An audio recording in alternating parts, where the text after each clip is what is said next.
Bapak Ibu hadirin yang kami hormati, untuk selanjutnya kita akan bersama-sama mengikuti tausiah dan sambutan oleh pimpinan wilayah Muhammadiyah Jawa Tengah yang terhormat Bapak Dr. Haji Ibnu Hasan MSI. Kami silakan.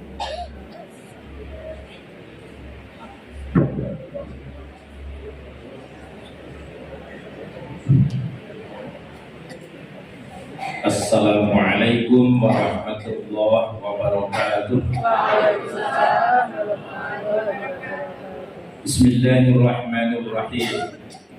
Alhamdulillahilladzi arsala rasulahu bil huda wa dinil haqq liyudhhirahu 'ala ad-dini kullih wa kafaa billahi shahida. Asyhadu an la ilaha illallah wahdahu la syarikalah wa asyhadu anna Muhammadan abduhu wa rasuluh. Allahumma salli ala Muhammad wa ala alihi wa ashabihi ajma'in, amma ba'du. Yang saya hormati pimpinan wilayah Aisyah Jawa Tengah, dalam hal ini hadir Ibu Wakil Ketua Dr. Sri Gunarsi.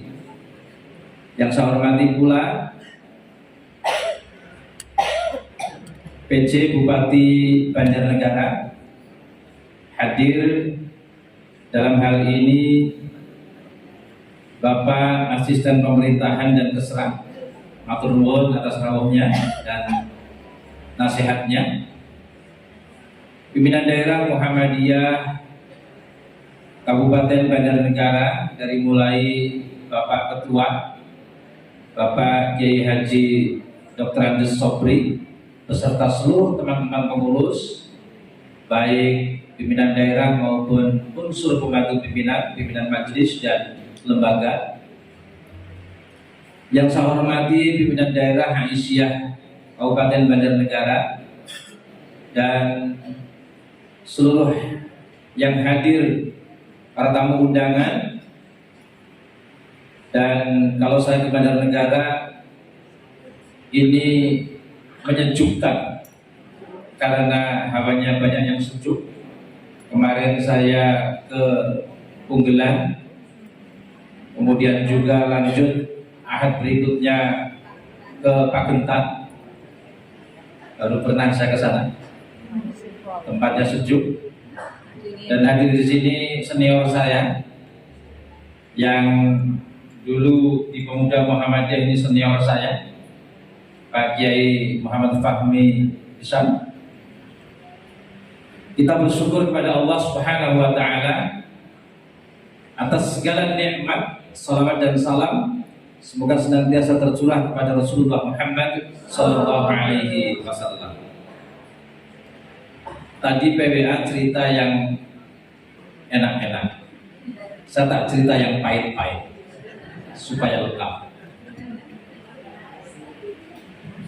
Kita bersyukur kepada Allah karena kita disebut-sebut oleh Allah dengan umat terbaik, yang dilantik maupun yang hadir memberi penghormatan pelantikan. Kuntum khaira ummah, kalian adalah sebaik-baik ummah. Ibnu Katsir dalam tafsirnya menyatakan, berdasarkan beberapa hadis yang beliau kutip, beliau menyatakan umat terbaik, khairu ummah itu adalah hadhihi ummatun Muhammadiyah bi annahum khairul ummah. Umat terbaik itu adalah umat Muhammadiyah. Hebat banget ini Muhammadiyah. Muhammadiyah itu adalah umat terbaik. Siapakah Muhammadiyah itu?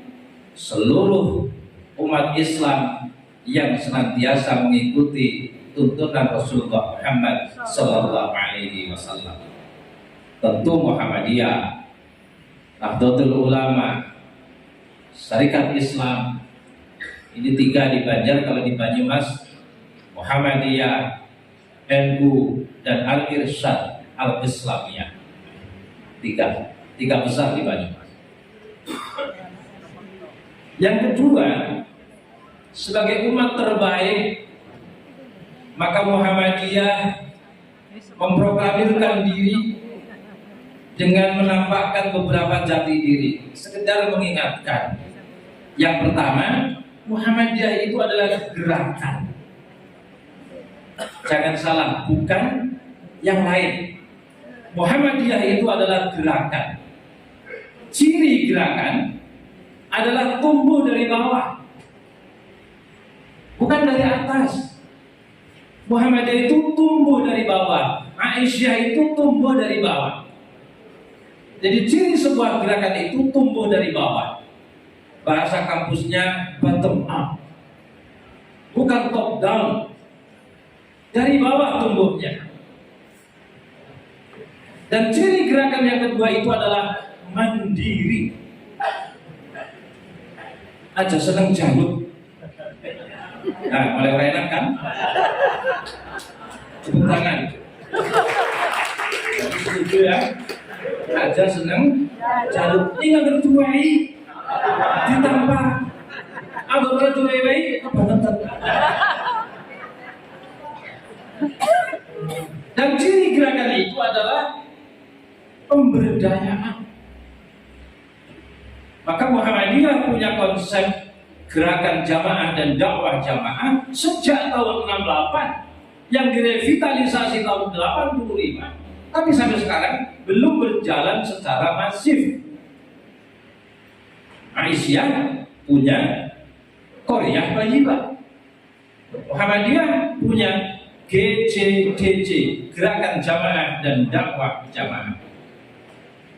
Yang kedua, Muhammadiyah itu persyarikatan. Makna dari persyarikatan itu adalah kerjasama, kolektif, kolegial. Maka ciri gerakan Muhammadiyah itu kolektif, kolegial, bukan keputusan satu orang. Itu pabrik, perusahaan, cukup satu orang nggak apa-apa. Tetapi Muhammadiyah adalah persyarikatan, maka kolektif, kolegial.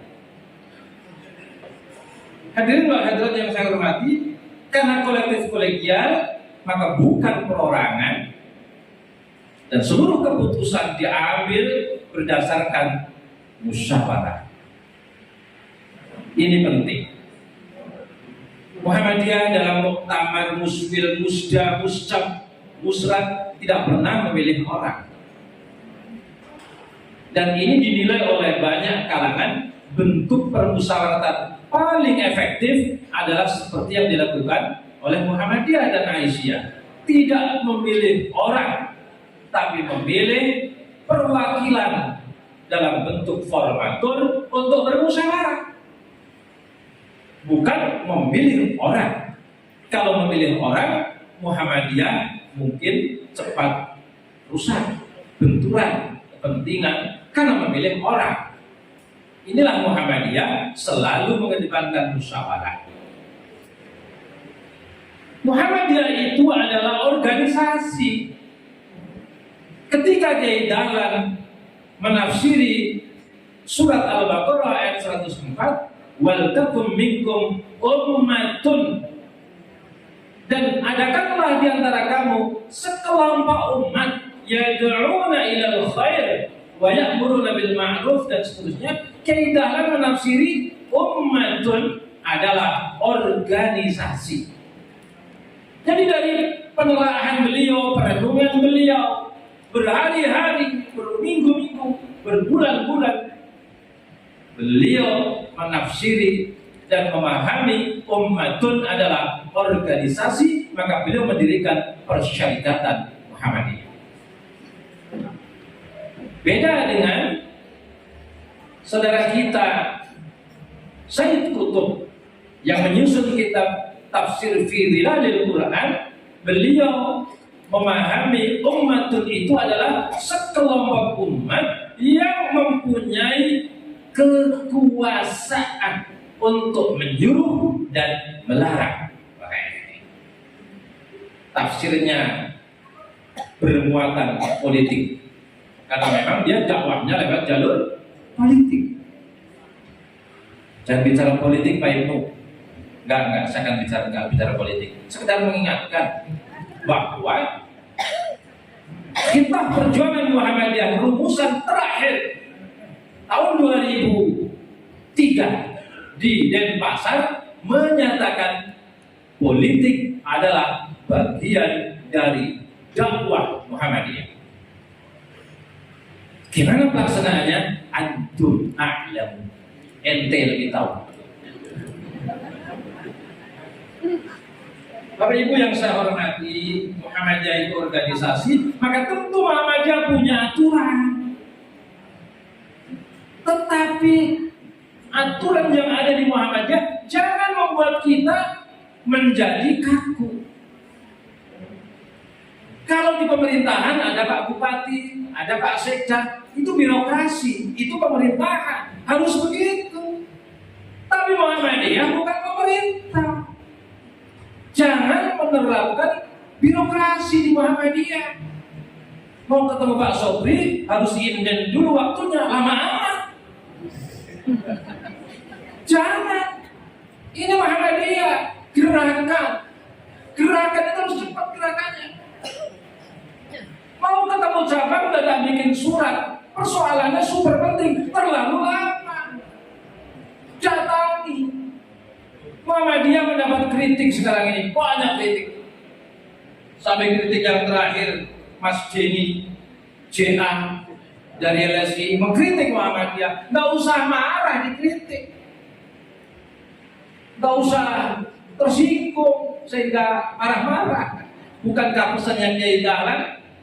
Jangan kebal kritik. Kita diberi nasihat oleh Kiai Dahlan, jangan kebal kritik.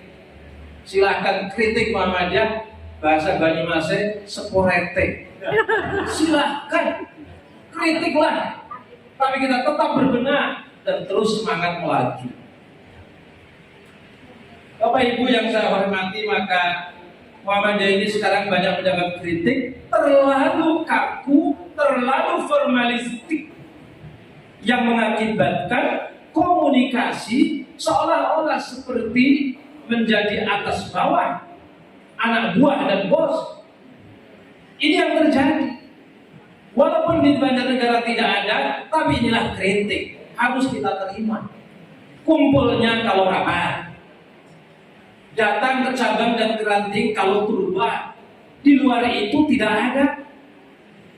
Maka ingin saya sampaikan kepada PDM seluruh Jawa Tengah. Kalau di luar Jawa Tengah saya nggak berani, kecuali di Pundak. Kemarin di Jawa Timur saya bicara seluruh cabang ranting, saya berani bicara. Tapi kalau di luar Jawa Tengah saya nggak berani bicara tanpa diminta. Saya ingin katakan kepada Jawa Tengah, PDM itu sekurang-kurangnya sepekan sekali harus bertemu dengan PCM. Sekurang-kurangnya. Banyak orang, ayo dibagi.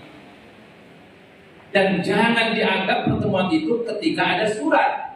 Datang memberi tausiah, datang kepada ketua PCM, datang kepada ketua ranting, ngopi bareng di situ. Ini lebih indah daripada rapat yang terlalu kaku. Rapat itu penting mengambil keputusan, tetapi jangan semuanya menjadi formalistik.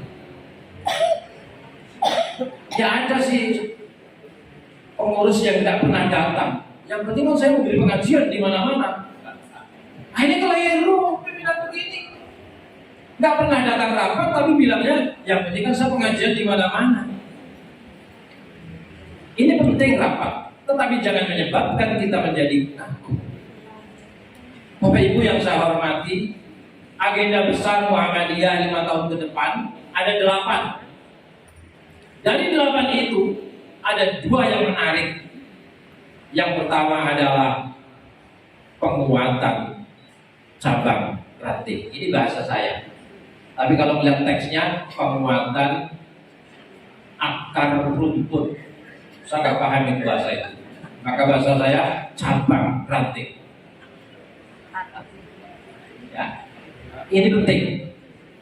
Kritiknya Mas Dini itu penting, meskipun tidak 100% bisa kita terima dengan kesahihan sebuah riset. Karena riset dengan survei kadang banyak kelemahannya juga. LSI itu kan mainnya survei. Tapi nggak apa-apa, bagus buat klinik buat kita. Oleh karena itu maka mari kita perkuat cabang ranting. Maka saya minta di setiap cabang PCM hendaknya ada LPCR-nya. Bagaimana mau penguatan cabang ranting, mau cabangnya sendiri tidak punya LPCR. Dulu ada undang-undang tidak tertulis yang hadisnya juga tidak terlalu sahih. PCM nggak perlu bikin LPCR, lembaga itu di daerah, itu hadisnya agak sahih. Saya ini wakil ketua PWM bidang LPCR, sehingga di mana-mana saya bicara cabang ranting. Lalu persoalannya adalah bagaimana kita memperkokoh cabang ranting. Mari kita gunakan gerakan jamaah, dakwah jamaah, GJDJ. Seperti apa gerakan jamaah dakwah jamaah itu? Gerakan pemberdayaan jamaah berbasis masjid. Dari masjid akan muncul gerakan pemberdayaan jamaah. Dari masjid akan muncul kekuatan dana yang dikoordinir oleh lazismu, dan dari masjid itu akan muncul upaya-upaya ngopeni jamaah. PR besar Muhammadiyah adalah bagaimana ngopeni jamaah. Basisnya adalah masjid, dan itu perlu pelatihan khusus. Ada sebuah masjid yang sudah menerapkan model gerakan jamaah dan dakwah jamaah. Kalau saya cerita, masjid itu kalau sholat jamaahnya penuh. Kalau ngaji, orang-orang di sekitarnya hadir masuk masjid penuh. Dana masjidnya, zakat infak sedekah, dikelola oleh lazismu. Di situ ada KL lazismu di masjid. Dalam 1 tahun itu bisa 500 juta. Dan dari masjid itu ada petani yang tidak punya modal, diberikan bimbingan untuk bisa bertani dengan baik. Ada perikanan, ada peternakan, dan berbagai macam usaha perdagangan.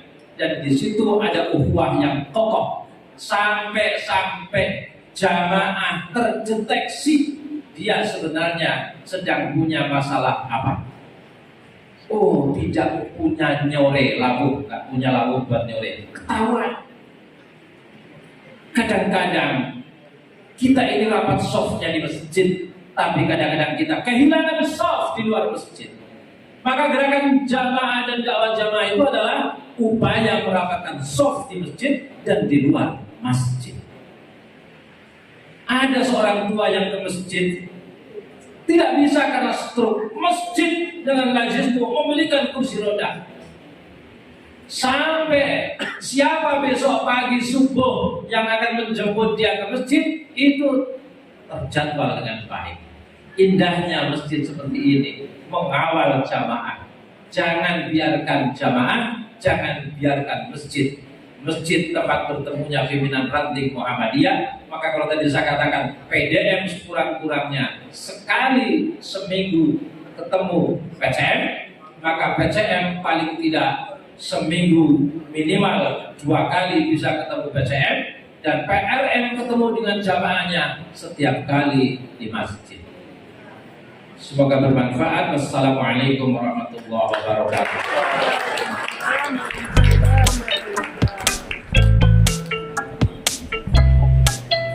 Hadirin yang berbahagia, demikian serangkaian acara penutup pimpinan daerah Muhammadiyah Banjar Negara.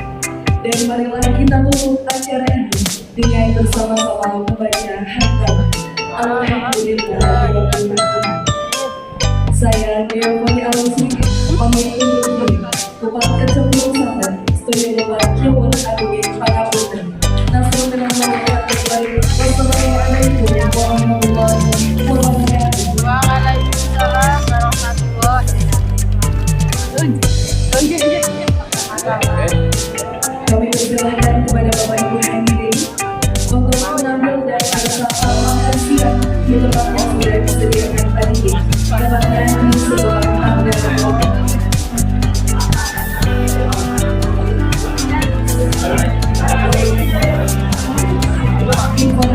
kehilangan uang kertas berwarna merah. Jika ada Bapak Ibu hadirin yang merasa kehilangan uang, bisa melakukan ke meja ID. Sekali lagi,